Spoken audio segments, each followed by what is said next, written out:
Eh bien, rebonjour à tous au 5 Square Renaissance où je voulais vous parler de la colère parce que c'était d'actualité l'autre matin. Alors, je vous avais fait une vidéo qui était pas si mal. J'ai fait deux vidéos en fait qui étaient pas si mal et puis je sais pas pourquoi. Je me suis dit je vais les refaire avec un peu de recul parce que je les ai faites à chaud. Mais j'étais pas en colère sur les vidéos, j'étais très bien même je dirais. Mais je sais pas, il y a des choses qui me vont pas dans comment j'ai pu formuler les choses. Voilà, ça me paraissait important de venir reparler de la colère et puis avec un peu de recul peut-être. La colère, c'est enfin, une émotion que j'ai vachement expérimentée ces derniers mois, étant donné que j'avais les hormones en friche et que j'étais atteinte au niveau thyroïde et utérus. Bon, ça fonctionne ensemble, vous me direz. C'est comme si j'étais une femme enceinte ou que j'avais mes règles tous les jours, vous voyez. Donc imaginez-vous en tant que femme, parce qu'en tant qu'homme c'est peut-être compliqué à comprendre, mais vous les femmes, vous allez certainement me comprendre, même si vous êtes ménopausée, vous allez peut-être avoir des souvenirs de moments où vous étiez comme ça particulièrement hormonalement fragile.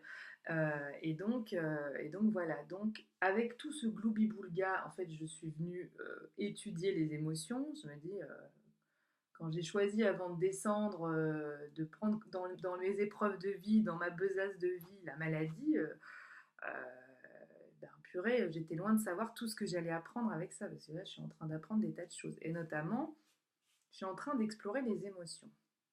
Alors, c'est pas toujours confortable, les émotions, c'est pour ça qu'il y en a plein qui les boycottent. C'est pour ça qu'il y en a plein qui font en sorte de ne pas les vivre, parce que les émotions, ça vous fait aller au cœur de vous-même, ça vous fait aller profondément dans votre intériorité, dans votre intimité. Donc c'est plus confortable de faire comme si elles n'existaient pas. À terme, c'est très très dangereux, et puis il n'y a rien de bon dans le fait de ne pas assumer ses émotions. Finalement, ça nous met en décalage avec nous-mêmes et ça nous met en décalage avec les autres. C'est-à-dire, vous n'êtes jamais vrai en fait. Vous n'êtes pas vrai avec vous et du coup, forcément, vous ne pouvez pas être vrai avec les autres. Donc, c'est pour ça que je nous invite vraiment à vivre nos émotions. D'une, parce que ça nous rend aussi vachement plus humains. On est tous pareils. Hein.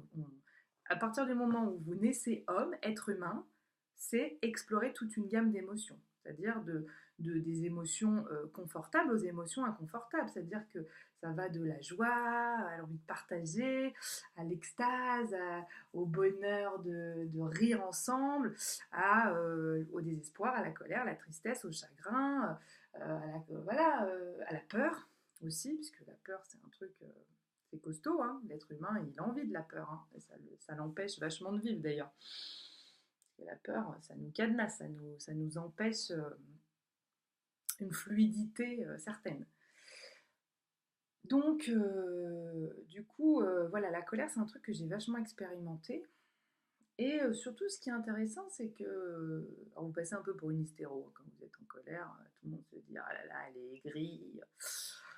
Hier, j'ai une copine qui m'a dit un truc abominable, elle m'a dit, tu me fais penser à, je vais dire n'importe quoi, tu me fais penser à Robert, j'en connais pas dans mon entourage, comme ça je suis sûre de vexer personne.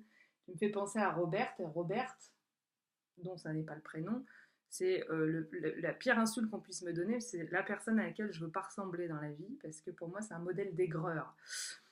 Et je reconnais que par moments dans la vie, on a des moments comme ça d'aigreur. On a des moments où on traverse de l'aigreur et on a le droit d'être on a le droit finalement d'avoir un peu de ressentiment, d'avoir de l'incompréhension, et c'est souvent l'incompréhension qui nous met de l'aigreur comme ça, qui nous met de l'intolérance, qui nous met du jugement. Tout ça, c'est une forme d'aigreur en fait. Bah oui, oui, oui, on a tous de l'aigreur en nous. Hein, pas pour rien qu'on a des aigreurs d'estomac. Bah, quand on a des aigreurs d'estomac, c'est qu'on a du mal à digérer les choses, au sens propre comme au sens figuré. C'est-à-dire, ça peut être des aliments que vous avez du mal à supporter, mais derrière, il y a une difficulté à assimiler des choses que vous êtes en train de vivre. L'estomac, c'est aussi votre organe de digestion émotionnelle. Donc si vous avez des aigreurs d'estomac, ben, c'est que vous vivez de l'aigreur. C'est pas dramatique. L'aigreur, c'est quoi finalement? C'est une frustration. Ça vient d'une frustration, l'aigreur. Mais on a tous des frustrations. C'est obligatoire. Dans la vie, il y a tous des choses qu'on estime pas avoir fait comme on aurait dû, ou Alors, en réalité, c'est certainement un peu idiot parce qu'on a fait ce qu'on devait faire en fait. Mais ça n'empêche qu'on a tous des trucs peut-être comme ça où on a un peu des regrets, des remords. Alors on dit qu'il ne faut pas avoir ni remords ni regrets. Enfin bon, ça c'est de la théorie, hein. Dans la matière, une fois qu'on est dans la matière, bah oui, il y a des trucs, on a des remords, on a des regrets, on se dit ça, j'aurais peut-être pas dû le dire comme ça j'aurais peut-être pu le vivre autrement. Bah, ça ce serait à refaire, même si on ne peut pas refaire le monde avec des si. C'est évident, de toute façon, ce qui est fait n'est plus à faire, on l'a vécu. Mais ça n'empêche que ça, c'est toujours pareil, ça c'est de la théorie, c'est-à-dire ça, c'est, on dit, faut vivre au moment présent. Ah oui, moi je suis complètement d'accord avec ça. Mais dans la théorie, quand vous faites une insomnie, vous pensez à quoi? À votre passé, à votre futur, rarement au moment présent, sinon vous seriez en train de dormir, hein. Donc on est des êtres comme ça, un peu intemporels, là, multidimensionnels, qui ont du mal à rester dans le présent. C'est bien notre difficulté d'ailleurs. Donc je me suis aperçue à vivre cette colère en fait, que la colère, souvent, il y a des émotions cachées sous la colère. Et c'est ça qui est très intéressant. C'est-à-dire que quand on prend le masque de la colère, c'est vachement plus confortable, ça fait un peu warrior girl, hein. Parce que dans la colère, il y a un côté j'en ai, je suis un pitbull et si tu m'approches, je vais te défoncer la baraque et tu vas voir, ça va te passer l'envie de me faire chier.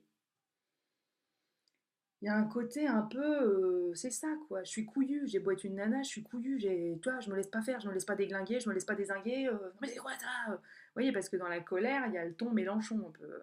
Je sais pas pourquoi j'aime bien le citer lui en ce moment, parce que pour moi c'est un sac de colère ce mec-là, c'est la colère personnifiée quoi. Quand vous voyez les dernières vidéos, là c'est presque c'est hyper drôle quoi. Enfin moi j'ai envie de regarder ça comme bêtisier le soir avant de m'endormir quand il y a un truc qui m'a gonflé dans la journée et que parce que vous le voyez, et moi, j'ai beau avoir vécu de la colère ces derniers temps, si je le vois, ça me rassure. Je me dis, ah, il y a pire que moi, quoi. Ça fait plaisir. Le pauvre, il fait ce qu'il peut. Il a dû avoir plein de valeurs qui n'ont pas été respectées dans sa vie pour qu'il soit aussi, aussi en colère, hein. C'est vrai que quand on voit des hommes politiques comme ça, on n'a pas trop envie de leur confier la France, parce qu'on se dit, waouh, s'ils ont du mal à se maîtriser comme ça, c'est compliqué la vie quand même. On sent que là, l'émotionnel, il prend toute la place. Je sais plus ce qu'il disait. Il disait moi, je suis un magistrat. Ou, je sais plus. Il y a l'ego en plus qui sort. Enfin bon, c'est un bonheur, c'est un rêve.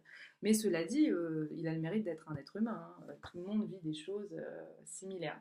Donc sous la colère, je me suis aperçue qu'en fait, pour l'avoir vécu à plein d'égards, parce que j'estimais qu'il y a beaucoup de gens qui n'ont pas été là, enfin, qui ont disparu du champ de ma vie pendant la période de cette maladie, notamment des gens qui étaient très proches de moi, où je me suis dit, mais qu'est-ce que tu fous? Pourquoi t'es sorti en fait?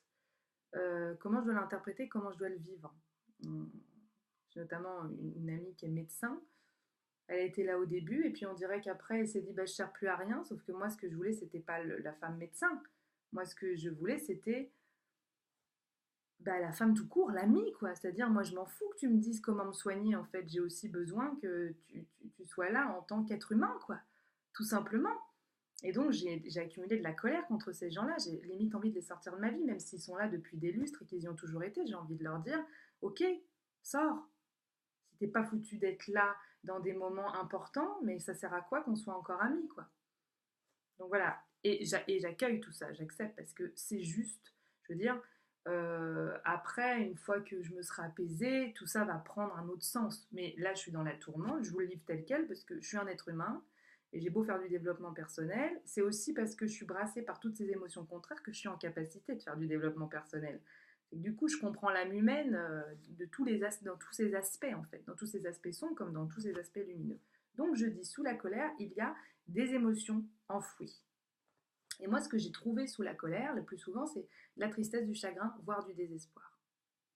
Sauf que c'est hyper douloureux, je pense, et il y a un côté un peu orgueilleux où on ne veut pas montrer qu'on est faible, parce que la tristesse, ça peut être vu comme une faiblesse, en fait. C'est-à-dire quand vous êtes comme ça, abattu. Ça va, Paloma?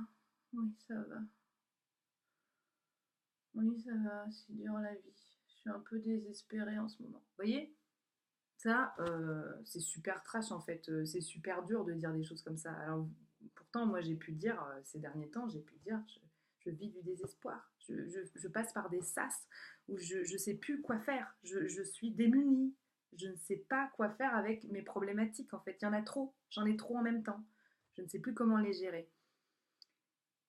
Mais voyez, parce que la vraie tristesse, le vrai chagrin par moment, mais c'est, vous êtes abattu, quoi. Et c'est vachement plus facile de dire, je suis en colère. Vous voyez? Parce que du coup, ça fait, je vous dis, ça fait fille qu'en a, quoi. Sauf qu'en fait, quelque part, c'est une émotion qui en camoufle une autre. Donc, quand vous en avez la conscience, ça va à peu près, mais quand vous n'en avez pas la conscience, donc il y a beaucoup de gens colériques qui, en fait, sont des grands chagrinés. Et ils ont le droit. Ils ont le droit. On a le droit d'avoir de la tristesse, on a le droit d'avoir du désespoir, mais je veux dire, c'est pas une fin en soi, c'est pas parce que vous êtes désespéré à un moment de votre vie que vous êtes désespéré à vie, vous voyez. On vit des cycles, les saisons, et ben, il y a des saisons dans l'être humain aussi, hein. L'être humain, il a l'hiver de sa vie, il a l'automne de sa vie, il a le printemps de sa vie, il a l'été de sa vie. Et ben, il y a des périodes comme ça dans la vie où on est désespéré. Ben, c'est pas grave, parce que ça vient nous apprendre quelque chose aussi. Ça vient nous montrer aussi que quand on sera joyeux, la prochaine fois, bah, on la vivra encore avec plus de décupler cette joie, parce on saura qu'on a vécu le désespoir avant et que la joie, waouh, c'est bonheur à côté, quoi. Et peut-être on apprendra à vivre son désespoir avec plus de joie aussi.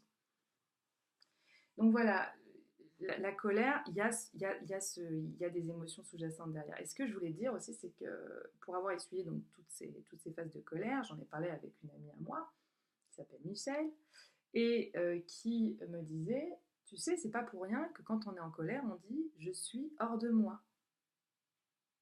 J'étais hors de moi là. Quand il m'a dit ça, j'étais hors de moi. Et elle m'a dit, mais qu'est-ce qu'on fout hors de soi? Qu'est-ce qu'on fout hors de soi? Mais rentrons à la maison, bordel. Parce que forcément, la colère, c'est vrai qu'elle nous fait sortir de nous, en fait. C'est comme si, quand vous êtes en colère, en fait, c'est comme si, des fois, vous vous mettez en colère tout de suite. C'est-à-dire, il y a une action, une réaction. Qu'est-ce que ça prouve? Ça prouve qu'il y a une blessure qui a été tapée. Il y a une blessure qui a été tapée très très fort. Une blessure certainement que vous avez depuis longtemps. Et qu'à chaque fois, le même genre de scénario vient retitiller. Jusqu'à ce que vous ayez compris. Et jusqu'à ce que vous arrêtiez de vous mettre hors de vous. C'est comme si c'était une protection. On se met hors de soi parce qu'on ne veut plus être en soi. C'est trop violent. Sauf que pendant que vous êtes hors de vous, bah, n'importe qui peut venir piloter à votre place. Donc là, c'est l'ego, l'émotionnel, c'est tout le monde qui dit ah, il n'y a plus personne, ouais, vas-y Dédé, prends le volant, moi je passe la deuxième, je passe la seconde, je passe la troisième, et puis peut-être après on va rouler à fond la gomme, on va faire n'importe quoi, on va s'adonner à cœur joie, on va insulter tout le monde, et comme ça, on va se prendre la gueule. Non, c'est pas comme ça que ça fonctionne, enfin si, c'est comme ça que ça fonctionne, mais derrière, bobo, quoi, très compliqué. Donc voilà, ce que j'ai compris, c'est que quand on, parce que j'ai vécu une colère cette semaine, parce que j'attendais quelqu'un, j'avais un rendez-vous professionnel, et alors pas, c'était pas un patient, rien, c'est un truc qui n'a rien à voir, plus en lien avec de l'administratif. En fait, j'ai attendu cette personne 40 minutes, ça m'a fait péter un plomb en fait. J'ai trouvé que c'était irrespectueux au possible. Et en plus de ça, au bout de 40 minutes, je suis partie parce que j'avais des soins une demi-heure après. J'étais dans un tel état de nerfs, je me suis dit, mais comment je vais faire pour faire ma journée de soins avec l'énervement qui est le mien? Donc comme je voulais pas être plus énervée que ça et que je voyais que la personne n'arrivait pas, j'ai planté le rendez-vous. Mais j'ai été en colère. Donc c'est ce qui m'a donné envie de faire une vidéo sur la colère.